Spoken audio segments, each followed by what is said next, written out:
तो नमस्कार, प्रणाम, आदाब, हर हर महादेव। स्वागत करते हैं फिर से आपको हमारे आयुष साउथ चैनल में। तो फ्रेंड्स, कहते हैं ना ये शेर शेर होता है और सुअर सुअर, वैसे हमारे खेसारी लाल यादव शेर है। कुछ लोग बोल रहे हैं कि सुअर है, सुअर नहीं, वो शेर है। अपने पद पर डटे रहते हैं, अपना मुकाम हासिल करते रहते हैं और बहुत मेहनती है। तो फाइनली फ्रेंड्स, खेसारी लाल यादव के फैन अपना दिल चौड़ा कर लीजिए, क्योंकि हमारे खेसारी लाल यादव का बहुत महंगा सॉन्ग आने वाला है 50 लाख का। 50 लाख का, जिस सॉन्ग का नाम है नाचा डीजे पर। जी हाँ दोस्तों, नाचा डीजे पर उस सॉन्ग का नाम है। देख सकते हैं बगल में हमने थंबनेल लगा दिया है, गौर से देख लीजिए। और ये सॉन्ग सारेगामा हम भोजपुरी चैनल पर अपलोड होने वाला है।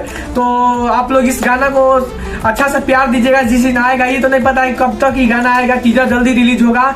ऐसा ही है, हमारे भोजपुरी न्यूज सुनने के लिए हमारे चैनल को जरूर सब्सक्राइब करें। अगर आप लोग कॉमेडी अच्छा लगता है तो हमारा कॉमेडी चैनल भी है, डिस्क्रिप्शन में मैं उसका लिंक दे दूंगा। आप लोग वहाँ पर जाके सब्सक्राइब जरूर करिएगा हमारे उस कॉमेडी चैनल को, क्योंकि उसमें हम कॉमेडी बनाते हैं। और न्यूज देखने के लिए हमारे इस चैनल को सब्सक्राइब जरूर करें। तो जय हिंद, जय भारत।